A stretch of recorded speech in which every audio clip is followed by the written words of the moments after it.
Let us start seeing the first experiment in EC8711 Embedded Laboratory. So as we discussed in the introduction class, the programming language that we are going to use in this laboratory is the Embedded C language, and the software for few experiments is the CoCox IDE software, and the hardware that we will be interfacing the components is ARM Cortex M3. Under ARM Cortex M3, we use LPC 1343 for certain set of experiments and LPC 1768 for certain set of experiments. There is not much difference between the two processors. We used 1768. Initially, we were using LPC 1343, but 1768 had certain performance improvements, so we switched on to LPC 1768. So for whichever experiments I use LPC 1343, we will be using the CoCox CoID software, and for whichever experiments we use LPC 1768, we are going to use the Kale software. So the first experiment is flashing of LEDs. Flashing of LEDs is nothing but I want the LED to be on for a certain time, off for a certain time. Again, on and off. So how to program a LED to make on and off like this. So it is on, off in a certain amount of time. The LED goes on and off. In order to achieve this kind of an output, how we need to program the processor to interface the LED to the processor. That is the first experiment for us.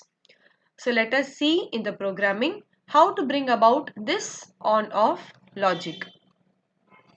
Now coming to the program, as we discussed earlier, we use APIs, and also when we talk about embedded C language, the header files that we use will be pertaining to the hardware that we are using.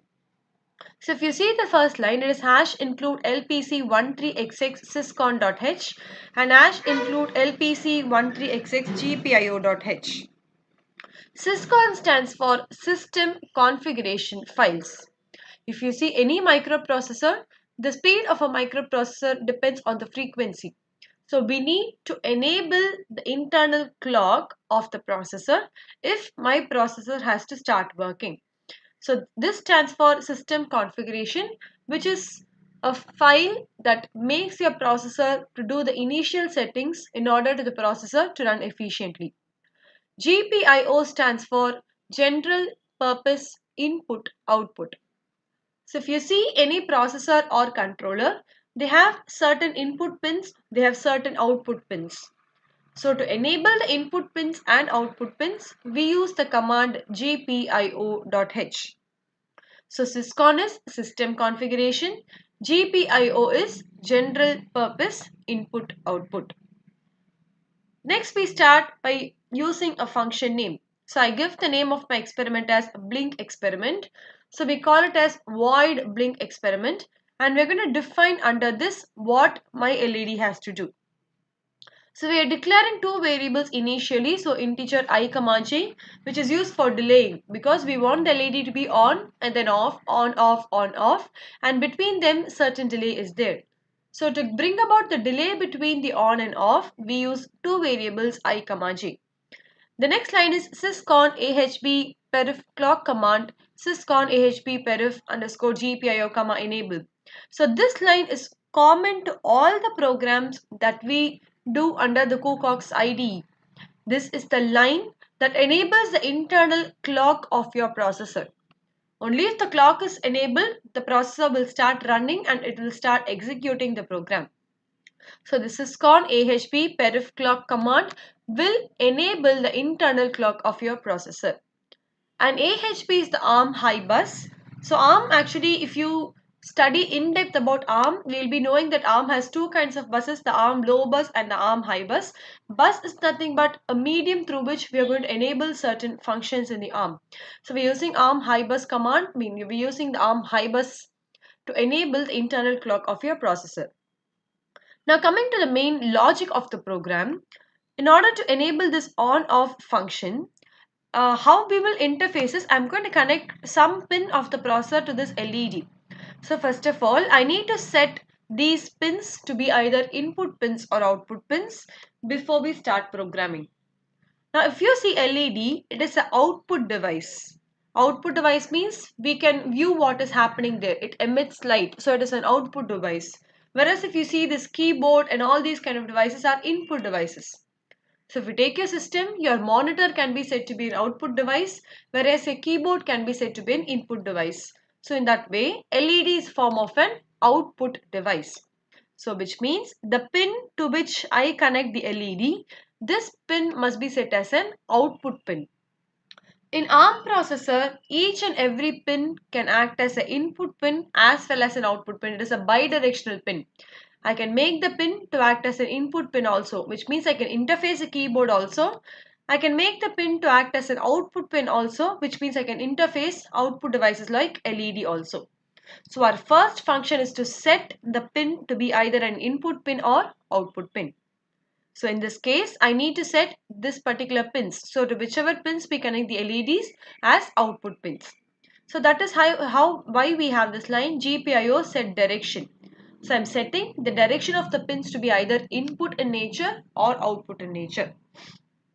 And we're using certain set of pins. So these pins we can change. If you see the ARM processor board, the ARM processor board has 4 ports. Port 0, port 1, port 2, port 3.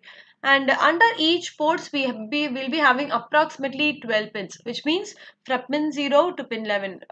Sometimes we have 13 pins also. It depends on how the board is configured. So there are 4 ports, and each port there are number of pins where you can connect so many LEDs. So we will try connecting 5 LEDs or 4 LEDs. This pin 7, port 0, pin 7 is by default. We call it to be the onboard LED which is present on the ARM processor board itself. And we are connecting 4 LEDs externally in port 0, pin 9, port 0, pin 8, port 2, pin 11 and port 0, pin 2. So which means I'm going to connect 4 LEDs externally, and in port 0, pin 7, in the board itself that LED is soldered internally. So this doesn't require any external connection. So when I write port 0, pin 7, 1, this means under port 0, the pin number 7, 1 represents the pin is configured as an output pin. If I write 0, it means I'm configuring the pin to be input pin. So again here under port 0, pin 9, I'm configuring as output pin. Port 0, pin 8, again output pin. Port 2, pin 11, again output pin. And port 0, pin 2, again output pin. So we are configuring 4 pins on the ARM processor as output pins by denoting the number 1. If you want to connect any devices like keyboard, I'll write it as 0, which means those pins will be configured as input pins. So the first step is we are setting the direction of the pins to be either output pin or input pin. Next, I need to specify the delay loop. So delay means, for example, this is 1 lakh. So this implies a delay of 1 millisecond, right? So if I write 1 followed by 5 zeros, this is going to imply a delay of 1 millisecond in your ARM processor. So we have set the direction. Next, I need to set the LED to be on. Then we have to set it to be off. So on, off, on a delay of how much? On a delay of 1 millisecond. So to make any pin on, we need to use the command GPIO set bits. If you want to make the LED off, the command is GPIO reset bits. So first I want to make all the LEDs to be on. So whatever pins I configured here is output pins. I'm once again configuring all those pins, but I'm giving GPIO set bits. So set bits will make all the pins to be in on condition. Again in reset bits what happen? All the pins, all the LEDs will go in the off condition. So we are setting the direction as output pin. Then I'm switching on the LED for a certain amount of time. I'm giving a delay in between, and then I'm setting the LEDs to be off. So this is the logic of the program.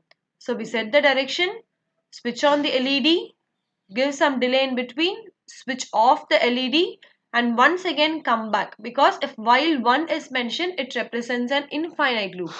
So your LED will be going on and off in an infinite loop. So just observe this for 1 minute.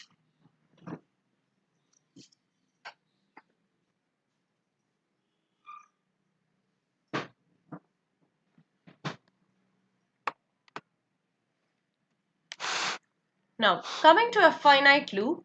So, hope you would have observed that the LED goes on and off continuously without any stop. Now, finite loop is nothing but the same logic. If I want the LED to stop totally, we want it to be on, off, on, off. For example, 3 times means on, off, and then on, off. After that, if I want my LED to stop. If we make a small modification in this particular program, that can be achieved.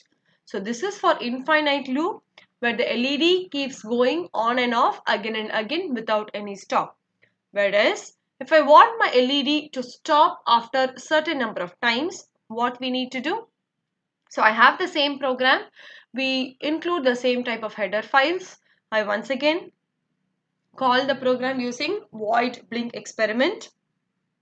But now I'm going to initialize 3 integers I and j. So this I and j is for the delay, and we have a is equal to 0. This a equal to 0 is what is going to enable the finite loop function.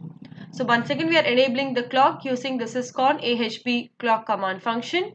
We are setting the direction of the 5 pins to be output pins. Now if you see here, previously it was a while of one loop. While of one means it is infinite loop. But now I'm modifying the loop to be a do while loop. So I'm going to do all these functions mentioned under this till what? While a is less than 5. So I start with a equal to 0. A less than 5 means a equal to 0, a equal to 1, a equal to 2, a equal to 3, a equal to 4, which means for 5 times my LED will be on off, on off, on off, on off, on off. After that it will totally switch off. So for that we perform a do while loop. So I'm going to do all this. I'm going to on the LED, after delay off the LED. This a plus plus is to increment. So initially we have set a to be 0. After finishing this once, a will become 1. Once again do everything. A becomes 2. Do everything. 3. And then 4. So for a is equal to 4, we will satisfy this loop. So a is less than 5 now. What we have to do? I need to terminate the entire experiment. So I'll keep on processing this only till what condition? While a is less than 5. And after this, once again, we make a function call to do the same process again and again. So this experiment is the finite loop where we try to on and off the LED for only 5 times, whereas in the previous infinite loop we used while of one loop where the LED will go on and off for an infinite duration. Now how to perform using the Kukox IDE? So you need to choose the software. You need to select Kukox Co IDE first. That will open this particular window. After opening Kukox Co IDE, go to project and select new project. So after selecting new project, it will ask us to give a project name. So give a suitable project name, store it in any location that you want and click on next. Then it will ask us to select whether it is a chip or a board. You need to select the chip option, and under chip what we are using is a chip by the Philips. So we have to choose NXP, which is Philips. Under NXP we need to choose LPC13XX series. Under LPC13XX choose LPC1343.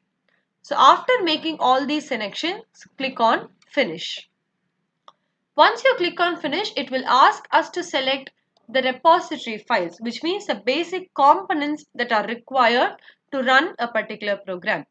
So for LED experiment, we need to choose all these files. So we require the C library because we use the embedded C language.